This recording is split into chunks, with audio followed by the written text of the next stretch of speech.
Chooralmala Mundakkai road ഒലിച്ചു പോകുന്ന നിലയുണ്ടായി. ഇവിടെ ഒരു സ്കൂളുണ്ട്, വെള്ളാർമല GVH സ്കൂൾ.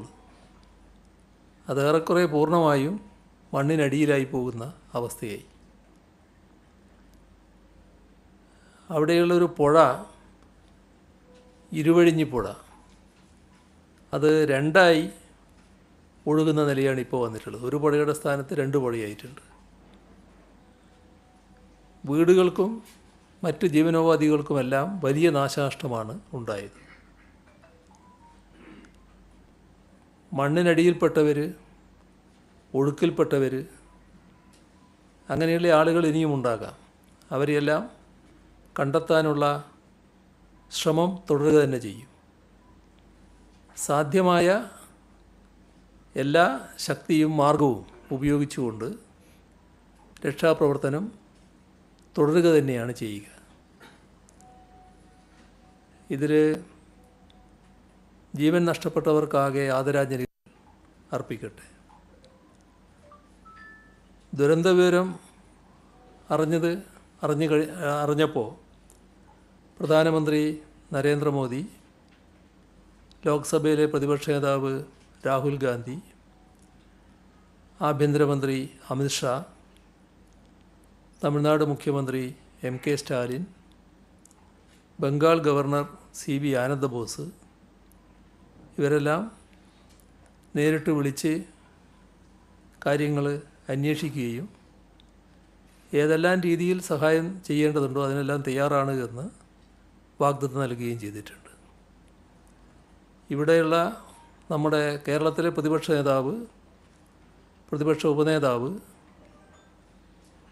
മുൻ പ്രതിപക്ഷ നേതാവ്, അങ്ങനെയുള്ള ഒട്ടേറെ പേർ വിളിച്ച് ഈ കാര്യങ്ങളിൽ ഒന്നിച്ച് പ്രവർത്തിക്കാൻ ഉള്ള സന്നദ്ധത അറിയിച്ചിട്ടുമുണ്ട്.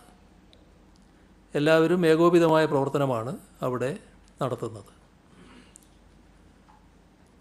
അപകട വിവരം അറിഞ്ഞ ഉടനെ തന്നെ രക്ഷാപ്രവർത്തനം ഏകോപിപ്പിക്കാനുള്ള ശ്രമം ആരംഭിച്ചിരുന്നു. 5 മന്ത്രിമാർ ഇപ്പോൾ വയനാട്ടിൽ ഈ പ്രവർത്തനങ്ങൾക്ക് നേതൃത്വം കൊടുത്ത് പ്രവർത്തിക്കുന്നുണ്ട്. മന്ത്രിമാരുടെ നേരിട്ടുള്ള മേൽനോട്ടത്തിൽ സൈന്യത്തിൻ്റെ സഹായം ഉൾപ്പെടെയുള്ള ആവശ്യമായ എല്ലാ സജ്ജീകരണങ്ങളും ഒരുക്കിയിട്ടുണ്ട്. നമുക്കാകാവുന്ന രീതിയിലുള്ള രക്ഷാപ്രവർത്തനമൊക്കെ നടന്നുകൊണ്ടിരിക്കുകയാണ്. എല്ലാ സേനാ വിഭാഗങ്ങളും ഇതുമായി ബന്ധപ്പെട്ട് നല്ല രീതിയിലുള്ള സഹായമാണ് ചെയ്തു വരുന്നത്. പരമാവധി ജീവൻ രക്ഷിക്കാനും പരിക്കേറ്റവർക്ക് മികച്ച ചികിത്സ ഒരുക്കാനും മറ്റുള്ളവരെ സുരക്ഷിത സ്ഥാനങ്ങളിലേക്ക് മാറ്റാനുമാണ് ശ്രമിക്കുന്നത്. ഇതിനകം വയനാട്ടിൽ 45 ദുരിതാശ്വാസ ക്യാമ്പുകൾ തുറന്നിട്ടുണ്ട്. 3069 ആളുകളെ ക്യാമ്പുകളിലേക്ക് മാറ്റിപ്പാർപ്പിച്ചിട്ടുണ്ട്. സംസ്ഥാനത്തൊട്ടാകെ 118 ക്യാമ്പുകൾ പ്രവർത്തിക്കുന്നുണ്ട്. സംസ്ഥാനത്താകെ എടുത്താൽ 5531 ആളുകളെ ക്യാമ്പുകളിൽ താമസിപ്പിച്ചിട്ടുണ്ട്. ഫയർഫോഴ്സ്, NDRF, പോലീസ് തുടങ്ങിയ വിവിധ സേനകൾ യോജിച്ചിവിടെ പ്രവർത്തിക്കുകയാണ്. സൈനിക വിഭാഗങ്ങളുടെ സഹായവും അടിയന്തര പ്രാധാന്യത്തോടെ ലഭ്യമാക്കിയിട്ടുണ്ട്. കരസേനയുടെയും നാവികസേനയുടെയും വിഭാഗങ്ങൾ രക്ഷാപ്രവർത്തനത്തിനെത്തുന്നുണ്ട്. ഫയർഫോഴ്സിൽ നിന്നും 329 അംഗങ്ങളെ വിവിധ ജില്ലകളിൽ നിന്നായി വയനാട്ടിലേക്ക് നിയോഗിച്ചിട്ടുണ്ട്. ഇതിൽ വാട്ടർ റെസ്ക്യൂ അക്കാദമിയിലെ 35 ട്രെയിൻഡ് അംഗങ്ങളും 86 സിവിൽ ഡിഫൻസ് ആപ്തമിത്ര അംഗങ്ങളും ഉൾപ്പെടുന്നുണ്ട്. NDRFൻ്റെ 60 അംഗ ടീമിൽ ഇതിനകം തന്നെ അവർ വയനാട്ടിലെത്തിയിട്ടുണ്ട്.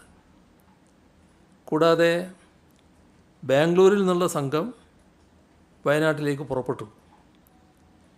DSCയുടെ 64 പേരടങ്ങുന്ന ടീം വയനാട് എത്തിയിട്ടുണ്ട്. 89 പേരുടെ ടീം പുറപ്പെട്ടിട്ടുമുണ്ട്. മറ്റൊരു DSC ടീം കണ്ണൂരിൽ സജ്ജമാണ്. സുലൂരിൽ നിന്ന് വയനാട്ടിലേക്ക് പുറപ്പെട്ട എയർഫോഴ്സിൻ്റെ 2 ചോപ്പറുകൾ പ്രതികൂല കാലാവസ്ഥയെ തുടർന്ന് കോഴിക്കോട് നിൽക്കുകയാണ്.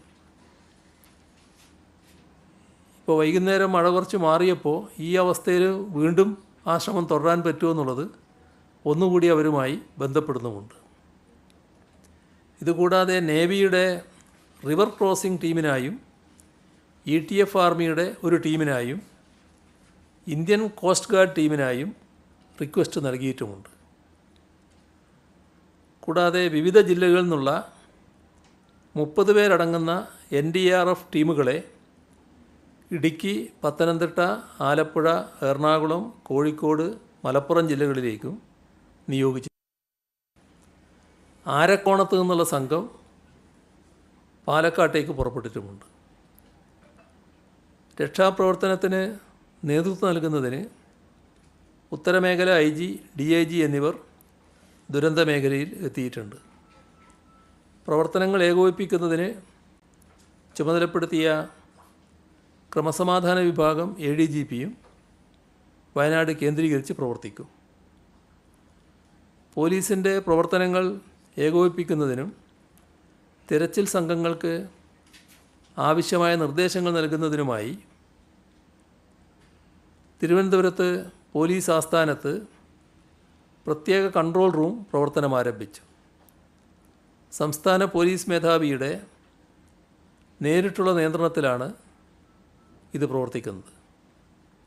പോലീസ് ആസ്ഥാനത്തെ കൺട്രോൾ റൂമിൽ ലഭിക്കുന്ന വിവരങ്ങൾ അപ്പോൾ ദുരിതബാധിത പ്രദേശത്തെ തിരച്ചിൽ സംഘങ്ങൾക്ക് കൈമാറുന്നതിനാവശ്യമായ നടപടികൾ സ്വീകരിച്ചിട്ടുണ്ട്. ലോക്കൽ പോലീസ് മാത്രമല്ല, കേരള ആംഡ് പോലീസ് ബറ്റാലിയനുകൾ, rapid response rescue force, special operation group ഇവയിൽ നിന്നെല്ലാമുള്ള പോലീസ് ഉദ്യോഗസ്ഥർ രക്ഷാപ്രവർത്തനങ്ങളിൽ പങ്കെടുക്കുന്നുണ്ട്. சன் நியூஸ் வாட்ஸ்அப் சேனலை ஃபாலோ செய்யுங்கள். QR கோடை ஸ்கேன் செய்து சன் நியூஸோடு இணைந்திருங்கள்.